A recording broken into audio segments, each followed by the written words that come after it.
Due to become a free agent in 2025, the NFL's passing leader last season did opt to report to mandatory minicamp and did some throwing today. Tyreek Hill was also there as he seeks a new deal. He has no guaranteed dollars after this season. Here's Hill. Tua should have been paid. I've been saying this all offseason, man, and I know we got a great, front office with Greer and Shore, and they're gonna get it done.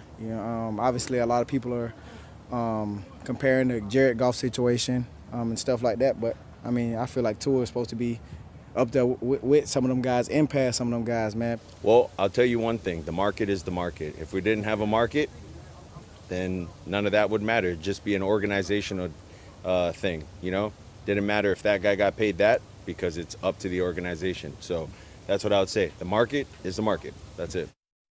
Which brings us to this question. What exactly is the market? Oh, there's Jared Goff. See, second to Joe Burrow. There are 5 quarterbacks who are making an average of $50 million or more per year. All 5 of these have been signed within the last 2 years, including Goff, that 4-year, $212 million extension with the Lions this offseason. There's one name on there that isn't there. Patrick Mahomes, not even on this list, $45 million per. Tied with Kirk Cousins for 8th most. Signed that 10-year team-friendly deal, and all he does is win Super Bowls. All right, Jeff, that's the market. Tua is saying the market is the market. Where does he fit into the market in this last year of his rookie contract? Well, I got to be honest, that's a great way of summing it up because, quite frankly, he knows going into this contract negotiation that you can look at that Jared Goff structure, and it really is probably the best mirror image of what the Dolphins will ultimately pay Tua. I can also tell you this. The Dolphins did make the decision. I don't know if this needs to be repeated or not. It seems pretty clear, but Tua is their guy moving forward. So this is not a matter of we could just move forward this year and not get this deal done. Everybody is on the same page. This is just one of those things where we just have to give it time. I would anticipate by mid-July, before training camp begins, we will see a Tua with a new contract in Miami. Okay, so that's interesting, Jeff, because this is the most definitive that I have heard of this. So he is definitely their guy. They do plan on moving forward with him. Tim, does that give you any sort of pause given his injury history, which has certainly been brought up as a point that makes this a little bit more of a complicated negotiation? Yeah. Yeah, I actually don't think the injury history should play a whole lot into the decision of whether or not they want to go with him. I think the bigger issue is, do you feel like he's the guy and he's the best available guy? And do you think that because of what the market is, that he's worth paying, over $50 million to? I also think this, and this is the part, Miami is a really attractive place because of the players that are there, and honestly, we've been joking about it, but it's an income tax-free state. And so there are a lot of factors there. Listen, that's a lot of money. You're talking about a lot of taxes. So listen, the reality of it is, too, when you look at guys that could be available, okay, and I'm not saying all of these guys will be, but a year from now, is it Dak Prescott? Hey, by the way, is it Aaron Rodgers? Is it, next group, the Drew Locks, and, does he play some and play well? Does he earn a chance to be a starter somewhere? There are Mac Jones. There are guys that Deshaun Watson, what's that going to look like after what happens in Cleveland this year? The market, I think, is going to look different in terms of who could potentially be available a year from now. And so, racing to pay Tua over $50 million a year when there actually is probably going to be an influx of quarterbacks that maybe could play at that same level or better. I'm a little surprised to hear Jeff say that Miami is for sure, they're all in on Tua, especially when I see Tua's reaction to his frustration about not having a deal. Because that isn't a quarterback that knows that something's about to happen. I understand, by the way, I want to be very clear. I understand where you're coming from. I had similar questions. In fact, you think about Tua coming off of this next year, if he does succeed, a lot of people will tie that to Mike McDaniel, and perhaps that changes his market. That's why I feel it's important to be emphatic about this. The Dolphins have decided that Tua is their long-term guy, and they recognize that it's going to cost them above $50 million. So just to be very clear, this is the team's approach to these negotiations going forward this summer.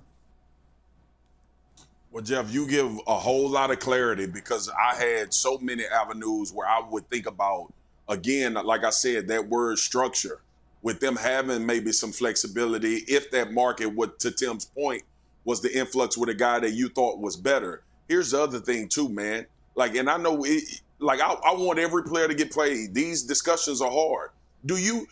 I don't know.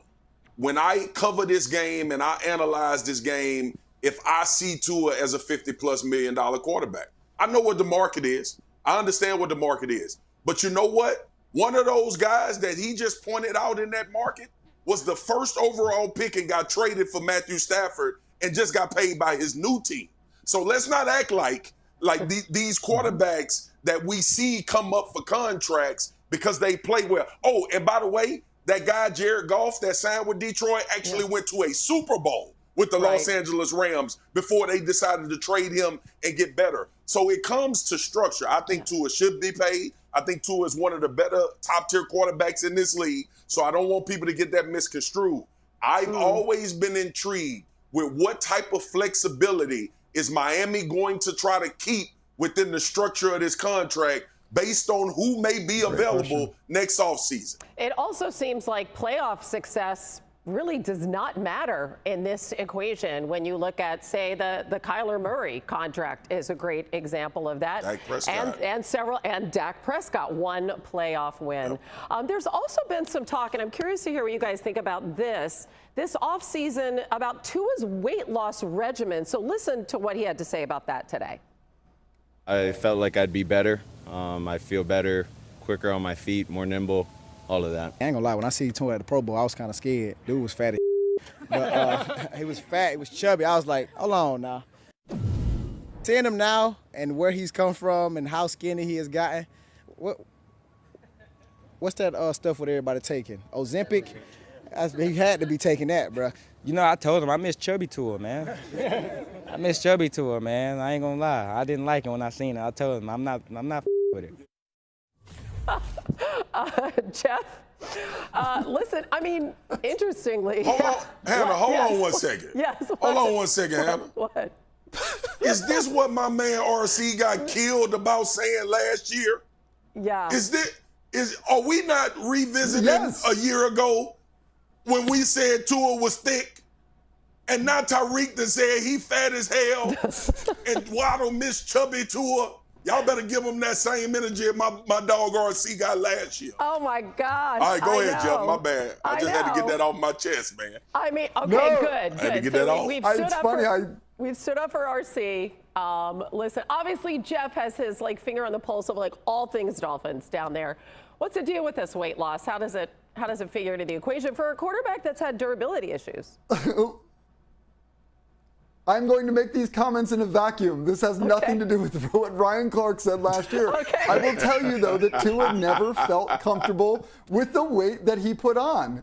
Look, he did that last year in order, and he did say this, by the way. We should be very clear about this. Tua even said it's not that he necessarily wanted to put that weight on. He felt like he needed to put it on to protect himself, to build that neck muscle, to make sure that his upper body matched his lower body. And, I mean, you see it right there. I just think that this was a guy who basically went into this offseason thinking, I believe that I am capable of staying healthy without the weight, that it wasn't as much the weight as it was my ability to understand the way to eliminate some of those dangerous plays, to make sure I fall the proper way, the jiu-jitsu training. I think that he instead recognized that it wasn't the weight that caused him to be healthy. It was all those other factors. We'll see now this coming season if that plays out to be true. I mean, are there any concerns about him being too light, Tim?